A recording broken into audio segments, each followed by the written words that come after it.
युवा तरंग तरंग तरंग तरंग युवा तरंग। जीवन भर मैं तेरे गीत गाया करूँगा, जीवन भर मैं तेरे गीत गाया करूँगा। तेरी ही महिमा को रोशन करता ही जाया करूँगा। जीवन भर मैं तेरे गीत गाया करूँगा। तेरी ही महिमा को रोशन करता ही जाया करूँगा। जीवन भर मैं तेरे जीवन सफर में प्रभु जी हमराह बनकर रहना।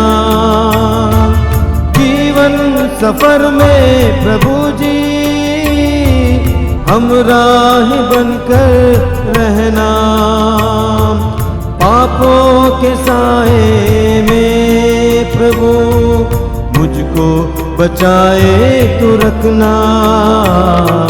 जीवन भर में तेरे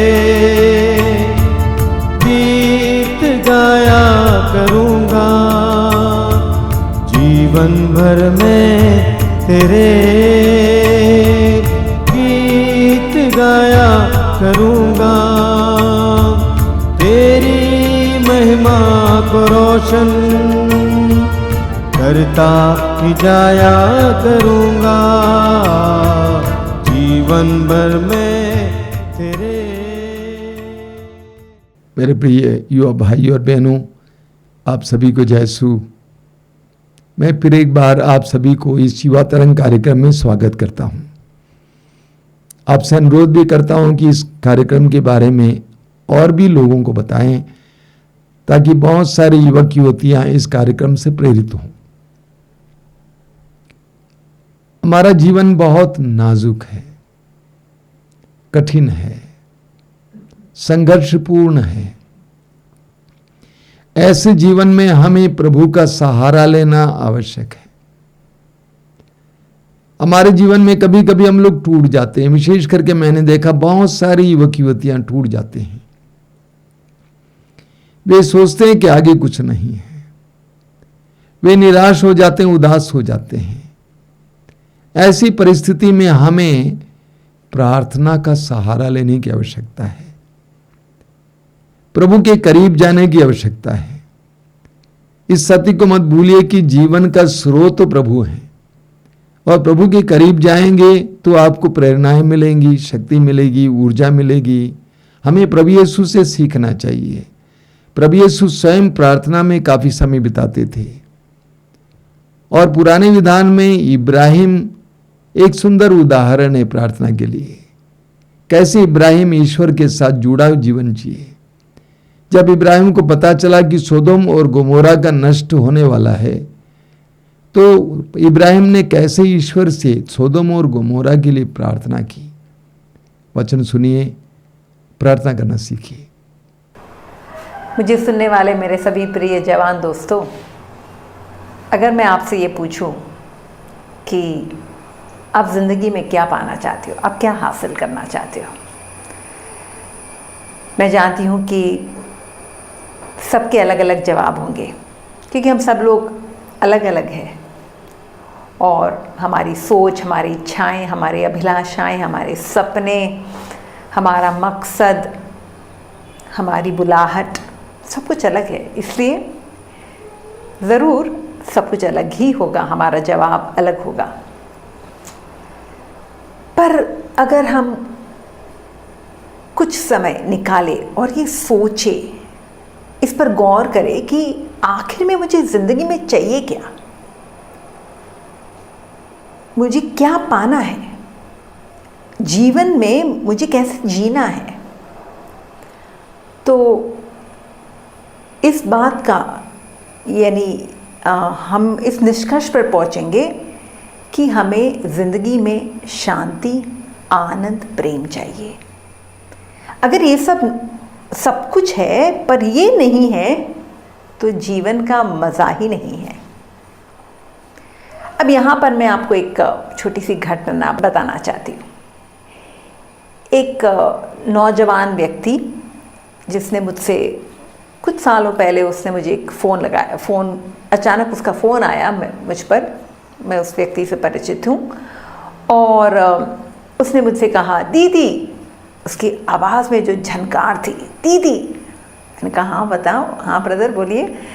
दीदी, आज मैं खुशी से पागल हो जाऊँगा। दीदी, मेरे खुशी की सीमा नहीं है। और मैं भी सोच में पड़ गई क्या हो रहा है। और मैंने कहा, अच्छा।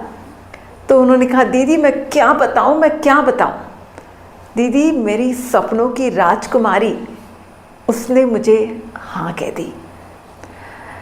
मेरा एक ही मकसद था कि बस मैं जिसे चाहता हूँ वो मेरी हो जाए। और आज मुझे उसकी रज़ामंदी मिल गई, उसके परिवार की रज़ामंदी मिल गई। मैं क्या बताऊँ दीदी, मैं क्या बताऊँ। मैंने कहा, प्रभु को धन्यवाद दीजिए ब्रदर, और परमेश्वर आपके जीवन को सारे आशीषों से भर दे और आप दोनों का जीवन अच्छा हो।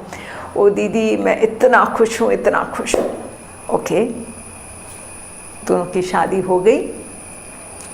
कुछ साल बीत गए और एक दिन यही ब्रदर का वापस मुझ पर फ़ोन आता है और कहते हैं, बड़ी यानी गमगीन आवाज़ में उसने फ़ोन किया और मुझसे कहा, दीदी। मैंने कहा, हाँ ब्रदर बोलिए, कैसे हो। तब उसने कहा, दीदी मैं क्या बताऊँ, मेरे पर तो जैसे दुखों का पहाड़ टूट पड़ा है। मैं इतना परेशान हूँ, बताइए, मैं बता नहीं सकता दीदी। मैंने कहा, क्या हो रहा है बताइए। दीदी, मैं बस अब ये शादी में मुझसे रहा नहीं जाता। मैं नहीं रह पा रहा हूँ। और मैं इतना आज मेरा मन टूट गया है। मेरे ज़िंदगी की मुझे कुछ अभी सूझता नहीं है। मैं डिप्रेशन में जा रहा हूँ। रोज़ के लड़ाई झगड़े, कुछ नहीं हो रहा है सही दीदी। आगे चलकर बात तो कुछ अलग ही निकली। पर यहाँ पर मैं अब ये आपको पूछना चाहती हूँ कि एक व्यक्ति जिसने कुछ सालों पहले कहा कि वो व्यक्ति मिलने से, उसकी सपनों की राजकुमारी मिलने से वो खुशी से पागल हो रहा है, और आज वही व्यक्ति उसके लिए दुख का कारण बन रहा है। तो क्या ये जो खुशी है ये प्रभु की ओर से खुशी है? मैं यकीनन कह सकती हूँ कि मुझे सुनने वाले मेरे सभी प्रिय जवान दोस्तों, आप लोगों की भी यही नौबत है। हम में से अधिकतर लोग इसी स्तर पर हैं। आज हम खुशी बाहर ढूंढ रहे हैं। हमको लग रहा है एक नया मोबाइल मिल जाए, बस मुझे वो iPhone 13 मिल जाए, बस बात बन जाए मेरी। या तो मुझे जो नौकरी चाहिए या मुझे जो पोजीशन चाहिए वो मुझे मिल जाए तो बस ज़िंदगी का मज़ा आ जाए। या तो मुझे नया घर मिल जाए या नई नौकरी मिल जाए, या तो मैं विदेश जाना चाहता हूँ, मुझे वीज़ा चाहिए, क्या क्या क्या क्या वगैरह वगैरह। और कई बार हमको ये भी लगता है कि हाँ, मुझे अनेक लोग पसंद करें, लोग मुझे चाहे, लोग मुझे अप्रिशिएट करें। और इसके लिए आज फेसबुक पर हम इतने सारे डीपीज बदलते रहते हैं और प्रोफाइल पिक्चर्स बदलते रहते हैं, और फिर कहते हैं हम जहाँ जाते हैं हम पिक्चर स्नैप्स डालते रहते हैं। क्यों? और ताकि मुझे लोग चाहे। और आज बात भी डिस्कस क्या होती है पता है? मेरे इस फोटो पर कितने व्यूज़ मिले, कितने लाइक्स मिले, और मैं बहुत खुश हूँ क्योंकि ये फ़ोटो मेरा आज बहुत लोगों ने पसंद किया। यानी आप लोगों की खुशी किसी चीज़ पर या परिस्थिति पर या किसी व्यक्ति पर निर्भर है।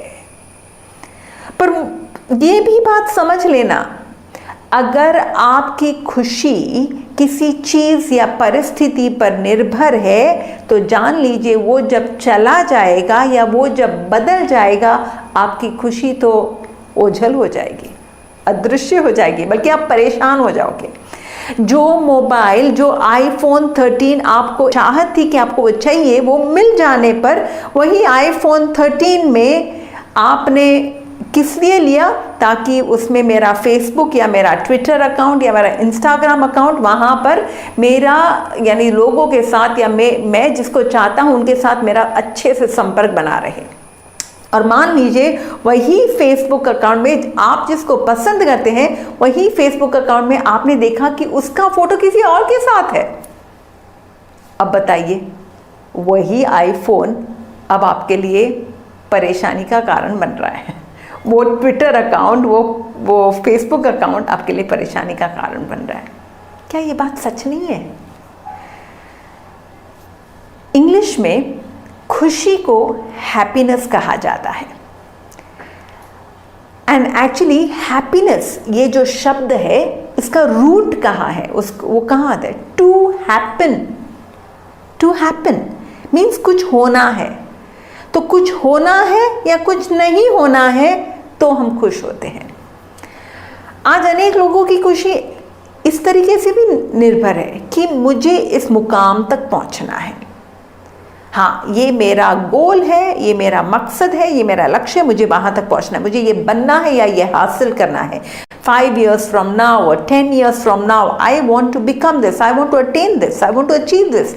गोल्स रखना अच्छी बात है, पर वो गोल होने पर ही, यानी वो मकसद पूरा होने पर भी, या तो मैं आज इस परेशानी से मैं बाहर निकल आऊँ तो ही ये मेरा जीवन का लक्ष्य है, ये अगर होने पर ही मैं खुश होऊंगा, अगर आप ये सोच के चल रहे हो तो जान लेना आप वहाँ तक जब तक पहुँचेंगे, वो पूरा मंजिल यानी मंजिल तक पहुँचने के लिए आप जिस राह पर चल रहे हो वो कायम करने तक, वो तब तक तो आप परेशान रहोगे। आपको लगेगा कुछ भी बीच में आ रहा है तो आपके लिए एक बाधा बन रहा है, वो रुकावट बन रहा है, फिर उसमें एंग्जाइटी, आपको ईर्ष्या होगी, आप दुखी होगे, आप नाराज होगे, क्या क्या अलग प्रकार की नकारात्मक भावनाएं। और कई बार वो मंजिल प्राप्त करने पर भी कि हाँ मैं CEO बन गया, पर उसके बाद क्या? तो खुशी ये जो है ये बहुत अल्पकालिक है। It is temporary, it is not permanent and it changes, ये बदलता रहता है। तो happiness is depending on what something happens to you. और आज कई बार वो जो हैप्पीनेस है वो हमारे लिए गुस्से का कारण भी बन जाता है। कई लोगों को पूछा जाए तुम क्यों आज गुस्से में हो? ओ, क्योंकि उसने मेरा अपमान किया, उसने मुझे बुलाया नहीं, मुझे इस पार्टी में मेरा स्वागत नहीं किया गया, तो मैं आज नाखुश हूँ। यानी आपकी खुशी नाखुशी में बदल जाती है। क्यों? क्योंकि बाहर की परिस्थिति बदल गई। So happiness is being dependent on something outside और समवन आउटसाइड, या तो आप उसके साथ अटैच हो जाते हो। अगर ये हैप्पीनेस, ये खुशी अगर प्रभु की ओर से है तो ये कभी बदलेगी नहीं। हम बाइबल में भी तो देखते ना, ज़केउस के पास सब कुछ था। ये एक धोखा है। मुझे सुनने वाले सभी भाइयों और बहनों, मैं ये सब इसलिए बता रही हूँ ताकि आप इस झूठ से आपका पर्दाफाश हो जाए। क्या झूठ है कि सब कुछ मिलने पर मैं खुश होऊंगा। ज़केउस के पास क्या नहीं था? सब कुछ तो था। धनी नाकेदार है, ठाट बाट है, नौकर चाकर है, गाड़ी बंगला मकान सब कुछ है। सब कुछ होने पर भी क्या वो खुश था?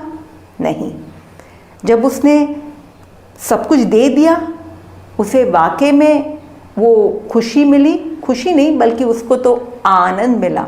मैं इस बार पर आगे बताऊंगी, पर यहाँ पर ये भी बताना चाहती हूँ कि और एक बंदा जो नौजवान धनी नवयुवक था, उसके पास सब कुछ था, प्रभु के पास आया अनंत जीवन पाने, पर जब प्रभु ने कहा सब कुछ बेच डालो तो वो दुखी होकर वापस गया। क्यों? क्योंकि उसके साथ अटैच्ड है। जब आप खुशी बाहर ढूंढते हो तो क्या हो रहा है? आप उसके साथ या तो आप उस पर डिपेंडेंट हो या तो आप उसके साथ अटैच हो जाते हो। अब इसके विपरीत जो खुशी, जो ईश्वरीय खुशी है, बल्कि खुशी ये शब्द बाइबल के आधार पर नहीं है। बाइबल में जो शब्द का प्रयोग होता है वो है आनंद, the joy of the Lord.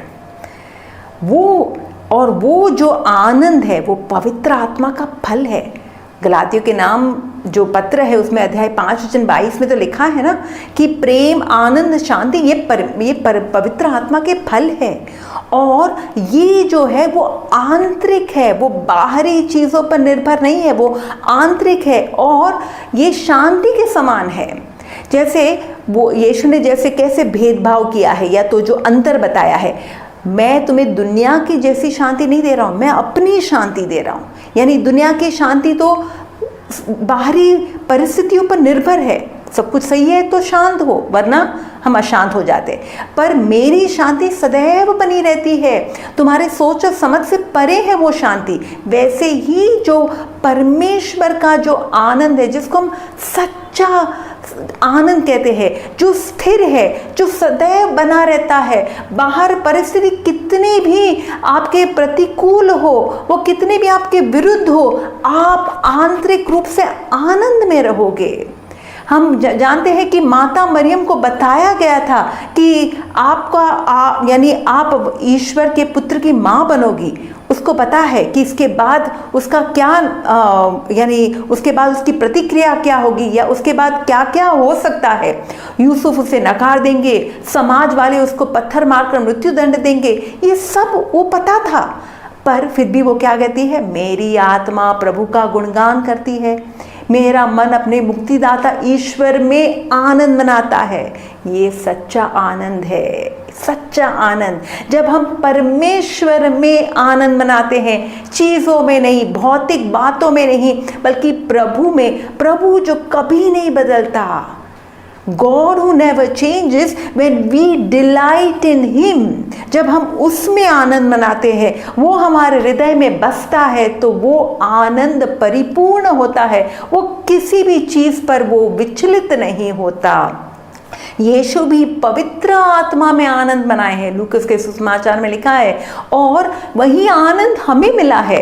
ईश्वर का राज्य हमारे भीतर है। यीशु ने कहा ईश्वर का राज्य बाहर नहीं है, तुम्हारे भीतर। और ईश्वर का राज्य क्या है? ईश्वर का राज्य खाने पीने की बातें नहीं है। आज हम कई जवान लोग ऐसे भी सोचते हैं, सब लोग, अनेक लोग ऐसा सोचते हैं कि अरे मुझे वो चीज़ खाने से मुझे बहुत क्या कहते हैं, खुशी मिलती है। I love ice cream and I am happy when I have ice cream, और I love a pizza and I am happy when I have a pizza. So you are finding your happiness in the eating. But संत Paulus क्या कहते हैं, kingdom of God is not in eating and drinking. हाँ, खाने पीने की बातें नहीं है, बल्कि क्या है, पवित्र आत्मा में आनंद, शांति, और पवित्र आत्मा में प्रदत्त आनंद का विषय है। न्याय, शांति और पवित्र आत्मा में प्रदत्त आनंद का विषय है। So that joy of the Holy Spirit is given to you and to me. जब हमें पवित्र आत्मा प्राप्त हुआ है तो वो आनंद हमारे भीतर है। और शैतान अनेक बार हमारे मन को धोखा दे रहा है कि ये सारी चीज़ें प्राप्त करने आप आनंद में होंगे। नहीं, ये झूठ है। हमें उस आनंद को समझना है। मेरे भाइयों और मेरी बहनों, ये समझ लो, हमें उस आनंद को जानना है जो परमेश्वर हमें देते हैं। देखिए क्या, मुझे इंग्लिश में बहुत सुंदर लिखा है, happiness it happens when something happens. It is dependent on outside, but joy is dependent on Jesus. Joy is dependent on Jesus. Happiness is depending on something happening, and joy is dependent on something on Jesus. Happiness changes with circumstances, but joy can never change because Jesus never changes. Hallelujah. Nehemiah क्या कहते हैं, the joy of the Lord is my strength. ईश्वर का आनंद मेरा बल है। हाँ, ईश्वर का आनंद हमारा बल होना चाहिए। वही जीवन में हमें उत्साह देना चाहिए, वही हमें हर्षित करना चाहिए, वही हमें उल्लासित करना चाहिए। और ये आनंद हमें कैसे प्राप्त होगा, इसकी जो चाबी है ये हमें समझना है। ये आनंद सबों के लिए संभव है, सबों के लिए। ये मत सोचना कि केवल कुछ लोगों के लिए, केवल जो धार्मिक बहनें हैं या तो जो संत लोग हैं उनके लिए ही संभव है। नो नो नो, वो आनंद प्रभु यीशु आपको और मुझको सबको देना चाहते हैं। वो कैसे होगा? हम पढ़ते हैं यूहन्ना के सुसमाचार अध्याय 15 में, जहाँ पर प्रभु यीशु ने सच्ची दाखलता का दृष्टांत बताया। और वहाँ पर यीशु कहते हैं कि तुम मुझ में बने रहो और मैं तुम में बना रहूँगा। और वचन 9 से अगर आप पढ़ेंगे तो 9 से 11 हम इस पर थोड़ा सा मनन करेंगे। जिस प्रकार पिता ने मुझे प्यार किया है उसी प्रकार मैंने भी तुम लोगों को प्यार किया। अब परमेश्वर कहते हैं पिता ने यीशु को प्यार किया, अब यीशु कहते हैं मैंने भी तुमको लोग इसी तरीके से प्यार किया है। यानी ये प्यार का रिश्ता है, ये प्यार का एक संबंध है। और जिसके साथ वो रिश्ता जुड़ रहे हो उसके साथ आप जुड़ रहे हो।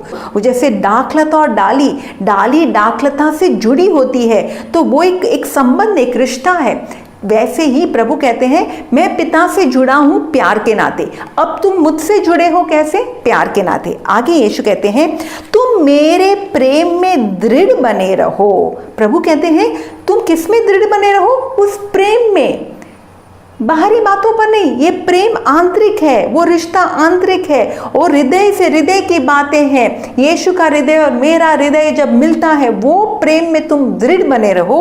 और जब आगे यीशु क्या कहते हैं, यदि तुम मेरी आज्ञाओं का पालन करोगे तो तुम मेरे प्रेम में दृढ़ बने रहोगे। यानी उस प्रेम में दृढ़ बने रहने का प्रभु ने एक मार्ग बताया। क्या? उसके वचनों का पालन, उसके आज्ञाओं का पालन। हम अपने अनुसार नहीं बल्कि प्रभुमय जीवन बिताएंगे। और जब हम प्रभुमय जीवन, उनकी आज्ञाओं का पालन करके जब जीवन बिताएंगे, तो यीशु ने वचन 11 में क्या कहा? मैंने तुम लोगों से यह इसलिए कहा है कि तुम मेरे आनंद में भागी बनो और तुम्हारा आनंद परिपूर्ण हो। देखिए यीशु ने ये सारी बातें क्यों बताई? यीशु चाहते हैं आनंदमय जीवन बिताए। हमारे जीवन में प्रत्येक दिन कुछ पाने पर या कुछ हासिल करने पर आनंद नहीं। Every day you enjoy your life, every day you live your life to the fullest, the abundant life. वो परिपूर्ण जीवन जो यीशु हमें देना चाहते वो हर दिन का जीवन है, प्रति पल का जीवन है। क्यों? क्योंकि आपका रिश्ता प्रभु के साथ है। वो यीशु ईश्वर आपके अंदर है, पवित्र आत्मा आपके भीतर निवासित है, और वो आत्मा में हम आनंद मनाते हैं, वो जो सच्चा आनंद है। इसलिए यीशु ने कहा मैंने तुम्हें ये सब इसलिए कहा है। तो यीशु ने हमें ये संबंध क्यों दिखाया कि तुम आनंदित रहो, और वो आनंद सदैव का। इससे तो संत पौलुस ने कहा कि ये ईश्वर की आज्ञा है, ईश्वर की इच्छा ये है। थेसलोनियों के नाम पहला पत्र अध्याय 5 वचन 16 से 18 अगर आप पढ़ेंगे उसमें क्या लिखा है? आप लोग हर समय प्रसन्न रहे, हर समय प्रसन्न रहे। कई लोगों को लगता है ये ऐसा हो सकता है? ऑफ कोर्स हो सकता है। जब आप परमेश्वर में बने रहोगे तो आप हर समय प्रसन्न रह सकते हो। फिलिपियों के नाम पत्र में अध्याय 4 वचन 4 संत पौलुस ने क्या कहा? तुम प्रभु में आनंद मनाओ, rejoice in the Lord, and again I से रिजॉइस इन द लॉर्ड। अभी देखिए वो जो फिलिपियों के नाम जो पत्र है, वो पत्र संत पौलुस ने, इतिहासकार बताते हैं, वो जब वो कारावास में थे, वो रोम के कारागृह में, बंदी गृह में है, तब जाकर इस पत्र को लिखा गया है। और 4 अध्याय का ये पत्र है, और उस अध्याय में अधिक से अधिक ये शब्द आनंद मनाना, प्रसन्न रहना, प्रसन्न मुख रहना, हर्षित होना, ये शब्द का प्रयोग हो रहा है। 15 बार संत पौलुस लिखते हैं। माहौल देखिए, परिस्थिति देखिए, जेल में है, कल जाकर उसको मृत्यु दंड दिया जाएगा, पर ये ना ये भय है, ना ये कोई चिंता है, ना परेशानी है, वो परमेश्वर में आनंद मना रहे हैं। और उसके पहले वो क्या कहते हैं कि मैं सब बातों में संतुष्ट हूँ, मुझे कुछ मिले या ना मिले, मैं आज कंगाल हूँ या भरपूर हूँ, सब परिस्थिति में मैं संतुष्ट हूँ, क्योंकि परमेश्वर मुझे बल देते हैं। वो ईश्वर जो मुझे बल देते हैं उसके द्वारा मैं सब कुछ कर सकता हूँ। सब कुछ यानी क्या? आनंदित रहना, खुशी में रहना, शांति में रहना। और यही जीवन परमेश्वर आपको और मुझको देना चाहते हैं। वो सच्चा आनंद का जो धन है, वो सच्चा आनंद, वो जो यीशु में हमें प्राप्त होता है। ऐसे मुझे सुनने वाले सभी भाई और बहनों, ये जान लीजिए, ये धोखे में मत रहना, ये झूठ से पर्दाफाश हो जाए। अगर आप ये सोच रहे हो कि कुछ करने पर या कुछ होने पर ही आप खुश रह सकते हो, तो आप किसी चीज़ के या किसी व्यक्ति के गुलाम बन रहे हो। हम गुलामी के लिए नहीं बुलाए गए, हम दासत्व के लिए नहीं बुलाए गए। हमें आज़ादी चाहिए, और वो आज़ादी हम अपने मन का जो आनंद है उसका रिमोट कंट्रोल किसी के हाथ में नहीं देंगे। उसका कंट्रोल किसके हाथ में होना चाहिए? केवल ईश्वर के हाथ में। और जब यीशु में आप आनंद मनाओगे तो आपका आनंद परिपूर्ण हो जाएगा। It will be to the fullest. बाहर आप शायद आपका शरीर दुखी है, शरीर में दर्द है, पर आप आनंदित होगे। ये मैंने खुद अनुभव किया है। शायद आप अनेक लोग मुझे जानते हैं और मेरी ज़िंदगी के बारे में भी जानते हैं।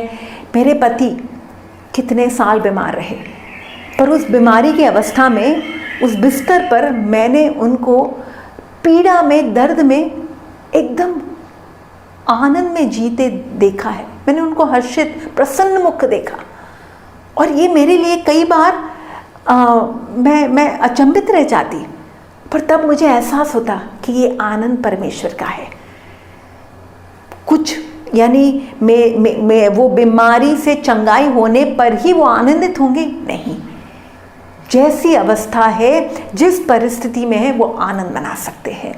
और इसका ये कैसे होगा? जैसे मैंने अभी बताया, परमेश्वर के साथ सही रिश्ता बनाना, उसके वचनों का सही पालन करना, तो प्रभु के प्रेम में दृढ़ बने रहोगे और आप उसके आनंद के भागी बन जाओगे, सहभागी हो जाओगे, और वो आपका परिपूर्ण हो जाएगा। तो अंत में मैं एक वचन देना चाहती हूँ, वो है स्तोत्र संहिता 90 में। बहुत सुंदर वचन है, और जहाँ पर मूसा के द्वारा ये स्तोत्र संहिता लिखा गया है। और मूसा पवित्र आत्मा के द्वारा प्रेरित होकर हमसे ये कहते हैं कि वो आनंद हर दिन अगर हमें पाना है तो हमें क्या करना चाहिए। वचन 14 में लिखा है, भोर को हमें अपना प्रेम दिखा। वो क्या कहते हैं परमेश्वर से? भोर को हमें अपना प्रेम दिखा, जिससे हम दिन भर आनंद के गीत गाए। दिन भर आनंद के गीत गाने के लिए हमें भोर को, यानी सुबह के पहले पलों में हम परमेश्वर के साथ जुड़ेंगे, उसके प्रेम को अनुभव करेंगे, उसके प्रेम से भरे जाएंगे। और जब उसके प्रेम से भरे जाएंगे तो हमें किसी चीज़ की ज़रूरत नहीं पड़ेगी। हम प्रभु में तृप्त रहेंगे। ही विल सैटिस्फाई अस। वो हमें तृप्त करेंगे, वो हमें संतुष्ट करेंगे। इसका मतलब ये नहीं कि हम कुछ करेंगे नहीं, इसका मतलब ये नहीं कि हमें कुछ करना नहीं है, कि हम जिंदगी में यानी हम खुशी नहीं पा सकते। नहीं, खुशी पा सकते हैं, पर हम उस पर निर्भर नहीं है, क्योंकि हमारा आनंद का स्रोत प्रभु है और उसी में हम आनंद मनाते हैं। और जब हम प्रभु में आनंद मनाते हैं तो प्रभु हमारी सारी इच्छाओं को पूरा करते हैं। जैसे स्तोत्र संहिता 37 में लिखा है, delight yourselves in the Lord and he will give you the desires of your heart. तो आपके मन की सारी इच्छाओं को वो पूरा करेंगे। तो अंत में मुझे ये कहना है, जॉय शब्द देखिए, उस पर गौर कीजिए। JOY, J is Jesus and O, जब O मीन्स जीरो, आप यीशु, और Y इज योरसेल्फ, यीशु और आपके बीच में जीरो यानी कुछ नहीं आता। कुछ नहीं आता मीन्स कुछ बाहरी चीज़ नहीं आती, तो वाकई में आप उसके आनंद में बने रहोगे। पर अगर कोई भी भौतिक बातें आएगी तो आप आनंद में नहीं रहोगे। दूसरी एक बात, आप जब प्रभु के प्रति बहुत ही कृतज्ञता भावना भी जब प्रकट करते हो, आप कंप्लेनिंग, शिकायत नेचर नहीं होगा, तो भी आप आनंदित रह पाओगे। और आप जब वही आनंद प्रभु दूसरों के साथ बांटोगे तो आपको और आनंद मिलेगा, because give and it will be given unto you. तो जॉय का एक अर्थ भी निकलता है, जीसस फर्स्ट, अदर्स यानी दूसरे लोग, आपके पड़ोसी, आपके भाई बहन, वो सेकंड और योरसेल्फ थर्ड।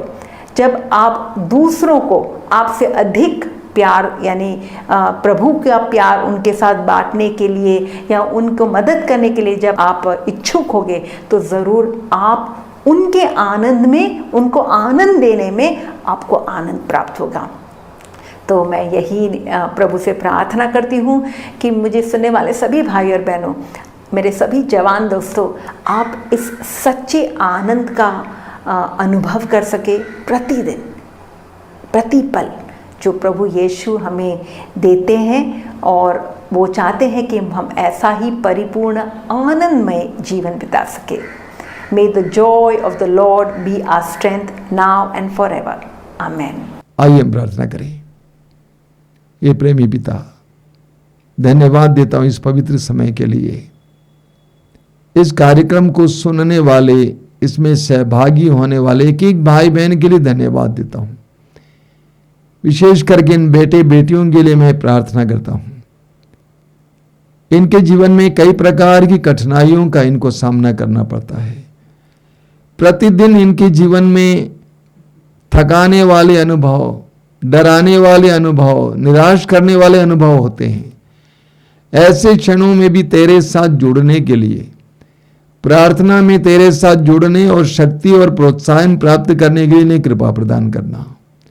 सर्वशक्तिमान परमेश्वर, पिता, पुत्र और पवित्र आत्मा आप लोगों को आशीर्वाद प्रदान करें। आमीन। सबको जय यीशु। तुम हो मेरा सहारा, गिरने से हर पल बचाना।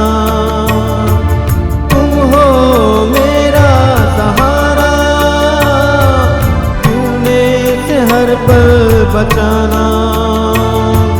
गिर ना पाऊं मैं कहीं, हर पल तू देना सहारा। जीवन भर मैं तेरे गीत गाया करूँगा। सृष्टि के त्राता है स्वामी, तेरी शरण में रहूँगा। सृष्टि के त्राता है स्वामी, तेरी शरण में रहूँगा। वाणी सुनकर भूख मिटाया करूँगा, भूख मिटाया करूँगा। जीवन भर मैं तेरे गीत गाया करूँगा। तेरी महिमा को रोशन करता ही जाया करूँगा। जीवन भर मैं तेरे गीत गाया करूँगा। तेरी ही महिमा को रोशन करता ही जाया करूँगा। जीवन भर मैं तेरे